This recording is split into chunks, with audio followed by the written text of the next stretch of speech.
G'day ladies and gentlemen, welcome to Draw with Jazza. I'm Jazza, and in this video I'm going to have a bit of fun with the Intuos Pro Paper Edition. For those of you who don't know, my channel is sponsored by Wacom, and this is one of their awesome products that I've reviewed before. I'll put the link in the description to the review, and this product in particular is also part of our monthly art challenge lineup of prizes. So it's something I really think is super cool, and I want to show off some of the super coolness to you today in a video where I essentially take the traditional elements of the use of the paper edition, break it apart into layers, and show you how it can make post-production really fun and really easy. So as you can see, I have this sketch here that I've already created. I made that in the review video I did, but with the paper aside and with this clip out of the way, this tablet is just a normal Intuos Pro. So you can use it to do your digital artwork on your laptop, on your computer, so on and so forth, but the paper edition has the bonus feature of, as you might imagine, being able to draw on paper and that converting digitally. And it does this by providing you with a separate pen,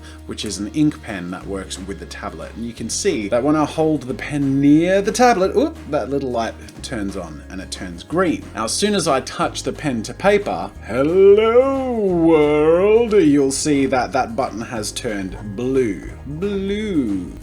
That's how you know it's picked up what you've drawn, and you can then press the button again, you'll see it turns green, and what that's done is essentially taken the information of what you've already drawn on the paper, set that aside, download it onto your computer while giving you a fresh slate to work on. What is the benefit of this, you ask? Well, essentially, if I wanted to, I don't know, ruin this and create lines all over this hello world writing like that, I can do so without even affecting the original drawing I did. I can just press that button again, I have another layer to work with, and I actually have the Wacom Inkspace app opened on my computer right now, and you can see that these have already downloaded in as separate layers in the Inkspace app. From this app, you can then just click this little export button here and export it as a Photoshop file, a JPEG, a PNG, so on and so forth. So today I'm going to use the paper edition to create an illustration, and I'm going to use this layering effect to enable me to throw in as much detail as I want without complicating the post-production process. In fact,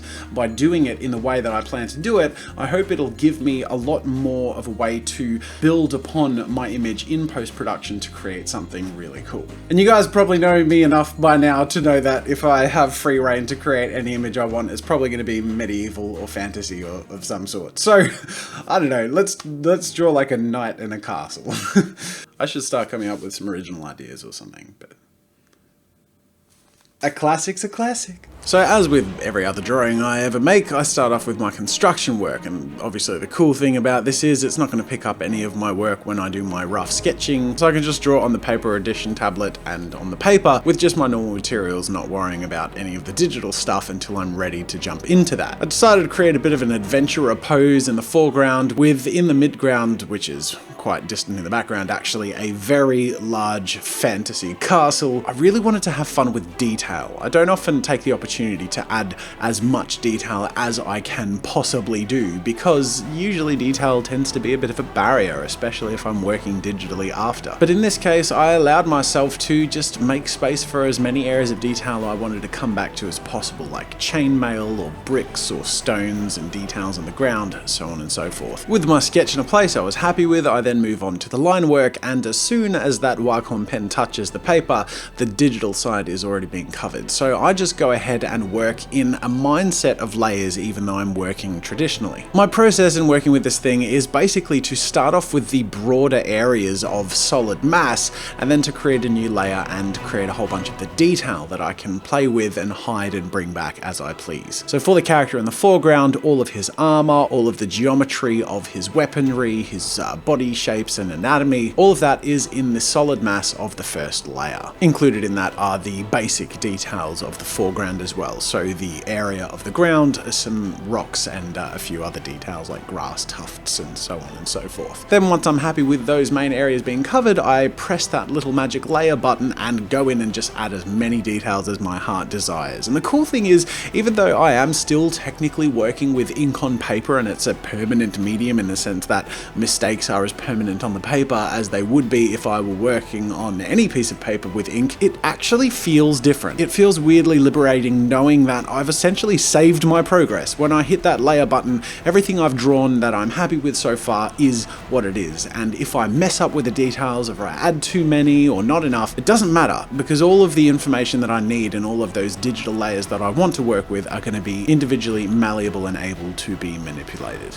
Once I was happy with the foreground, I then separate the midground again by pressing that magic button. As with my character in the foreground, I just go crazy with the main areas of geometry. The outlines of the roads, the houses, the castle, everything I want to be clearly visible and a core part of the geometry, things like windows and flags. I put all of that stuff into this layer. And then of course, once I'm happy with that and ready to move on to the detail, I press that magic button and just go nuts on the detail. Once again, this feeling really is liberating. I can't stress that enough. Just the fact that I'm able to go into that castle that I drew and just go crazy with lines, just add every single individual brick and know that I've actually not ruined the outcome that I'm going for is really, really cool. The final two layers that I want to work with are the mountains and the clouds, and these are just going to be some pretty simple line areas, mainly because in post-production I just want to select around these and create some clipping masks and paint inside them. So with these areas, really basically I just need to capture the framework, so to speak. Once I'm happy with all of that line work, I just move on to grabbing my eraser and getting rid of my construction lines for no reason other than the fact that I kind of like the drawing that I did, and it'd be nice to clean that up and have that regardless of what I turn the post-production version into. But with that done, it's time to take this sketch away and use this tablet in tablet mode. And to switch modes, you simply grab the stylus or the Pro Pen 2, hold it close to the surface area of the tablet, and wham bam, thank you ma'am, all of a sudden you're in digital tablet mode. So after exporting my layers into Photoshop files from the Inkspace app, I start to work with my image in Photoshop, first and foremost with the foreground. After a little bit of line work cleanup on the main area of the character in the foreground, I magic wand the area outside of that layer and inverse it and fill that with a color that I use as a clipping mask and paint in some of the shadows and lights. This is just a really fun way to very quickly bring up the tone and shading and solidity of the image I'm working with without actually really needing to work with any sort of meticulous layering. It's all basically one flat area of solid color or tone that I'm just filling in incrementally. The cool thing is that all the details are on a separate layer, so that doesn't get in the way of the coloring that I'm doing, and they can be softened and brought forward as I please. This process is something I basically wash, rinse, and repeat for the midground and then background, once again filling in that broad silhouette of the main layer and then toning back the detail layer and then just filling in the lights and the darks on the silhouette layer through a clipping mask. And then once I'm happy with that, I move on to the very background by doing some rough shading for the mountains and then filling in a bit of a sky with some misty coloring techniques with my Photoshop brushes. Now, you could take this grayscale image and fill it all in with color to make a fully colored digital image, but I wanted to go for something a little more weathered and classic looking. So I took the whole thing to a bit of a sepia tone and layered a bunch of different paper textures that I found on Google Images. I tweaked various settings and colors. I touched up the different levels of the layers and grouped them all together. And I could also easily manipulate those different areas of the image. The sky and the mountains, really soften them and put them further in the background. Even the giant castle in the midground, I wanted to soften and make it look like it was receding further into the background, so we had that real sense of scale and epic distance with that towering castle off into the horizon, and also so that our main character in the foreground could frame the image and give a sense of place. Once I found a balance of all the colors and layers that I really liked, I found an image of a piece of paper with burnt edges that I thought was really cool, layered that in on my image, created some overlays, blacked out the edges outside of the paper, and all of a sudden I had an ancient piece of fantasy medieval art. So this, ladies and gentlemen, is what my finished traditional piece looks like, and obviously it's just a drawing on a piece of paper. There are no layers to it, and all of the detail is meshed into the single image. So obviously there's not much I can do with that. Now normally, if I was working traditionally and I wanted to work with this in post-production or digitally, it would mean scanning this, and then it would mean breaking apart the image or working really meticulously in lots of different areas of the image. But we had that layering process, and we could work immediately it digitally. There was no post-production tweaking of the levels or the settings to make the lines look nice and crisp. We also have the layers set up in a way that we can actually use to break apart and make something really cool. And all those little details that I flooded the image with, like the bricks around the castle and the chain links on the character, they can be toned back and can actually be removed while I work with the broader areas of the image until I bring them back in and bring them to a level I think is appropriate. So you can actually create a huge amount of detail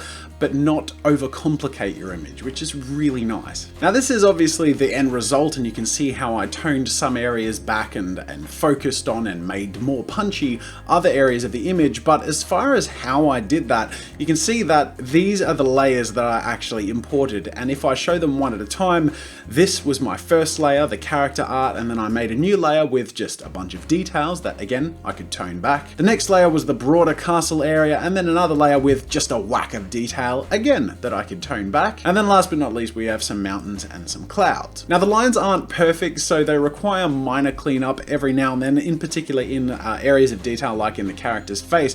But when I say minor cleanup, the cleanup in that as opposed to scanning and doing all of the adjustments and any sort of breaking apart or structuring of the image digitally so you can work with it to create what I created here, it really was a very small step to neaten things up so we can move forward and create this. I hope you enjoyed this video, and I hope you enjoyed the result. If you're interested in the tablet, check it out with a link in the description. Otherwise, I don't know, join in our monthly art competitions for your chance to win one. A huge thank you to Wacom, of course, for sponsoring me with their hardware and being an awesome part of this channel. And thank you so much for watching. If you enjoyed this video, make sure to hit that like button and subscribe if you want to join me for more fun with art 3 times a week. That's it for now, ladies and gentlemen, and until next time, I'll see you later.